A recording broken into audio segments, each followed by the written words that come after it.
Previously, we introduced the idea of a Jacobian as it relates to a U sub.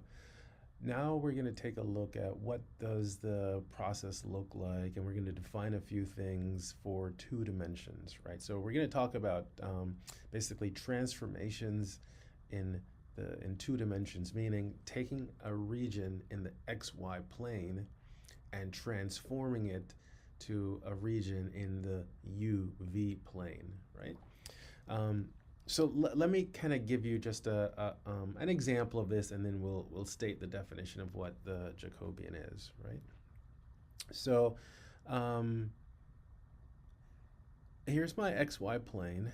Let me draw X and Y here, and then let's say we have our UV plane there. Typically, you usually have U as your horizontal and V as your vertical. It doesn't really matter though. But let's say you have some kind of really complicated region here. So this is your R, right? Now we've integrated over some regions, none that really looked like this, but think back to rectangles, and then we did triangles and so forth and other kinds of shapes, right? So we can integrate over stuff like this. And our goal is maybe some of these regions are just too complicated that our current approach with double integrals won't really work. But what if there was a way, right, to take this area and transform it in a different coordinate system, let's say U and V, to where the region might be simpler. Maybe, just magically, maybe we could convert it into something like a rectangular region over here, right? Somehow, right? Somehow we kind of make that kind of transformation in such a way that I can measure or I can keep track of how much the area has changed, right? Because maybe by changing the boundaries and going from some crazy boundary like this to a nice rectangle, maybe there's going to be some change in the area, right?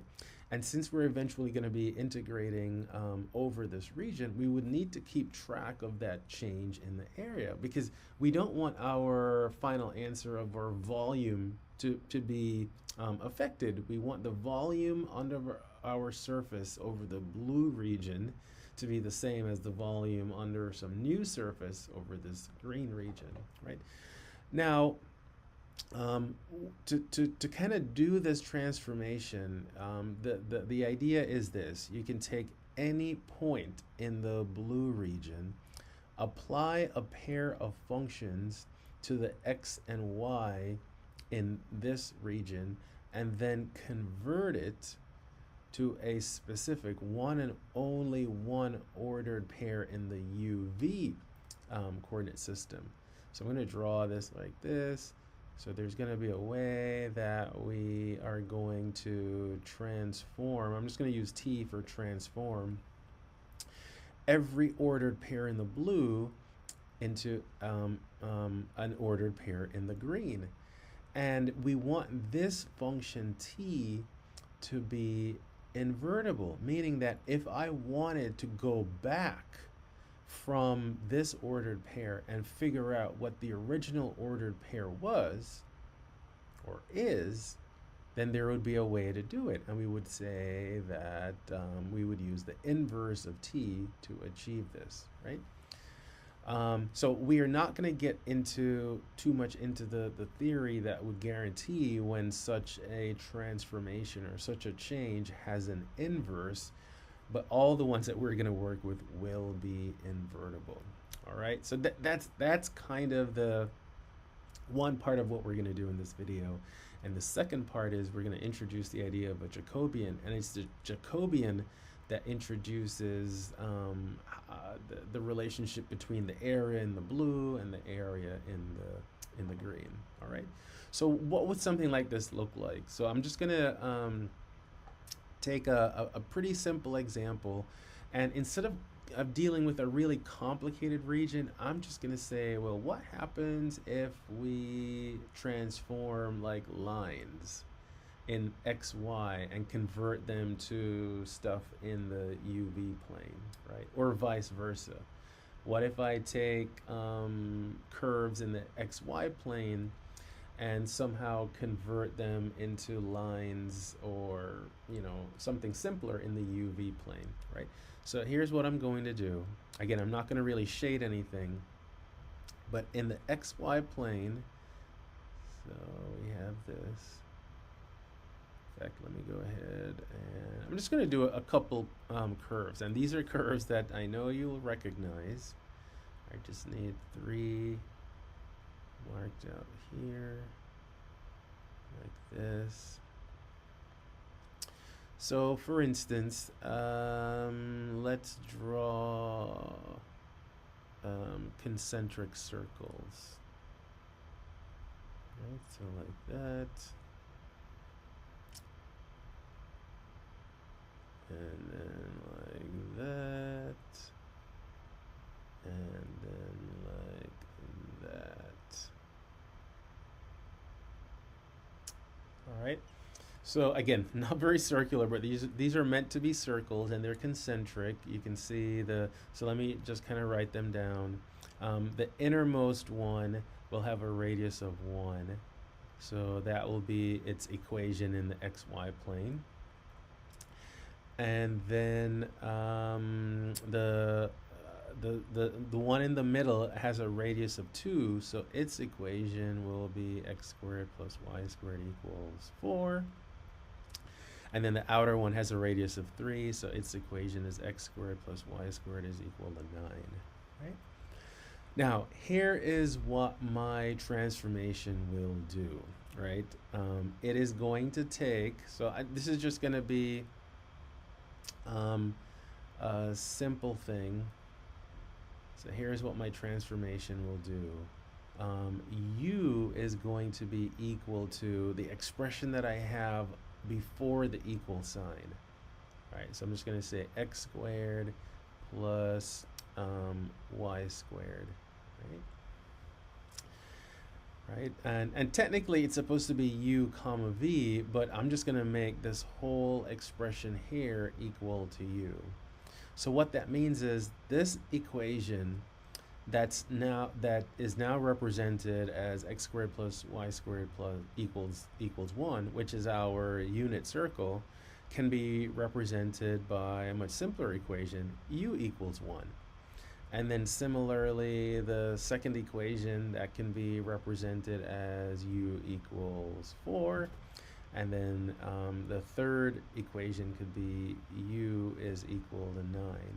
So now if I asked you to sketch these in a UV coordinate system, all right, so what will that look like? So if this is u and this is v, since my variable, I'm using u to represent the horizontal axis, then the first equation where it says u is equal to 1, well, that would be a vertical line right here. So that would correspond to the unit circle. And then the next circle, the one of radius 2, well, that means our u value is 4. So I just have to find 4 on the u-axis, 2, 3, 4. And then again, since the equation is now just u equals 4, then it will be another vertical line. And then similarly, u equals 9, I just have to find 9 on my u-axis, so 5, 6, 7, 8, 9. And then we draw another vertical line here. Right? And if I had other circles, I just picked circles with, pretty simple, nice integer radii. But if there were other circles here, then I could transform them into more vertical lines, right? And that's what we mean about a transformation. Changing, in this case, we're changing circles into vertical lines. And if I wanted to, I could actually reverse it using the same equation, right? If I knew, for instance, that u was equal to 1, and I plugged 1 right there, then I would be back at my unit circle equation, and similarly, the circles of radius 2 or 3, right? So in general, let's write this down. We are going to need a pair of equations, right? Because not all the relationships are going to be this simple. Like sometimes we might need 2 equations to do the complete transformation. So here's what we're going to say. So let t be, and we will need one equation for x in terms of u and v, and then another equation for y in terms of u and v. So let x be equal to g of u comma v. Now I just want to pause and remind you of something. When in the previous video, when we looked at the transformation using the idea of a u sub, I wrote down an equation very similar to this, but it was just x equals g of u. Now, because we're going in 2 dimensions, we have to account for both variables x and y, and possibly both variables u and v. All right, so we got to do this, and then I need another function there. Let's call this h of u and v, right? So these pairs of equations now will allow us to have this transformation, but the assumption is we're going to assume that this transformation is 1-to-1, right? So let be a 1-to-1 transformation between the xy and uv planes. All right. Okay, so that's kind of like the u sub, but instead of just having 1 equation, because we now have 2 independent variables, we need 2 equations. So let's define what the Jacobian is of something like this, right? So let's see. The Jacobian, this is the key, this is a big part of the whole process. So the Jacobian of t is defined as follows. All right, so what is it? So first, let's look at the notation. Now, remember, when the end result is we want to change from a double integral, that's in terms of x and y, to a new double integral in terms of u and v. So we want our final answer to be in terms of u and v. So one simple way to denote the Jacobian is just to use the uppercase letter j, and then in parentheses use the 2 new variables that we're introducing, j of u and v. That's one way to denote it. Another way to denote it is kind of a strange notation, but I'll explain what it means when I write down the formula. So we use our del notation, same notation that we use for a partial derivative. And then what we do is we put the original pair of variables as a pair, an ordered pair there, and then over another partial, and then put the new pair of variables as a pair right there, right? So again, both of these represent the Jacobian, and here is our definition. Now I'm going to write it down and then say a couple things about this. So the Jacobian is a determinant. So I'm going to use our vertical line here to represent the determinant. And it's going to be a 2x2 matrix. And the first row is this dx, the partial derivative of x with respect to u. And then the next entry is the partial derivative of x with respect to v. So in the first row, we take the partial derivative of our x equation with respect to u and v respectively and fill that out. And then do the same thing for the second row. Take the partial derivative of y with respect to u, and partial derivative of y with respect to v. Fill out, this should be a y right here. Fill out that second row and take our determinant, right? So that's our that's the definition for our Jacobian. And let me just make a note here that these bars here represent the determinant. All right, so you can see derivatives are involved, just like how when we had our u sub, the next step you had to do is to take a derivative. It's similar here. It's just that now that you have multiple variables, you have multiple partial derivatives that you need. All right, so let me just do an example of this, a full example, just to show you how we're going to apply this definition of the Jacobian, right? And then we'll be one step closer to putting this all together to do an actual double integral, where this process will help in the long run simplify the problem. So let's say, so find the Jacobian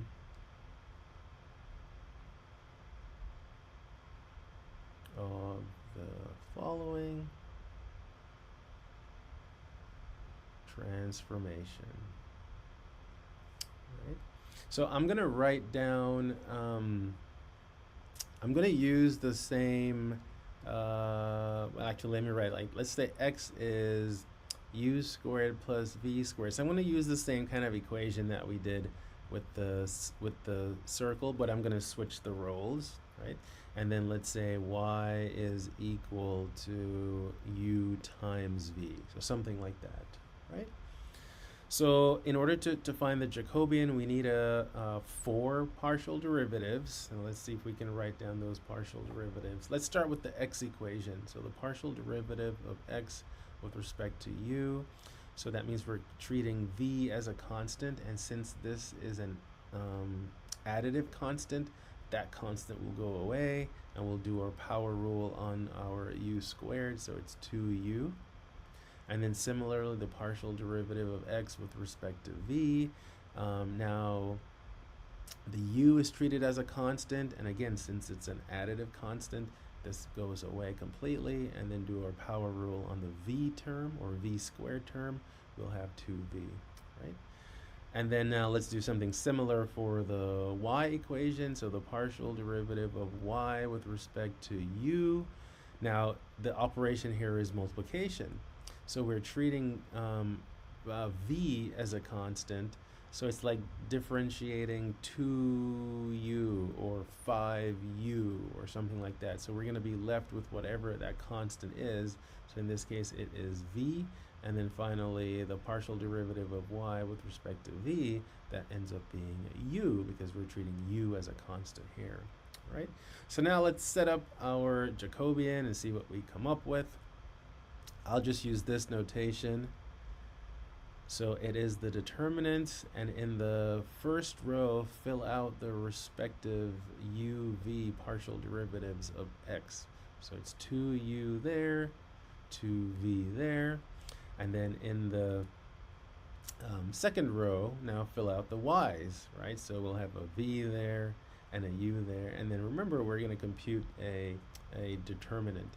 So using our 2 by 2 determinant formula, it's going to be 2u times u and then minus 2v times v. So we end up getting 2u squared minus 2v squared. And that's our Jacobian.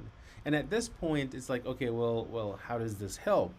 Well, in the next video, we're going to put this all together and explain how this particular function plays a key role in the entire process of transforming a double integral from the xy plane to the uv plane. Now, let me clarify what I just said. We won't be able to fill in all the details. It's a lot of advanced math that kind of goes into this. You can thank Mr.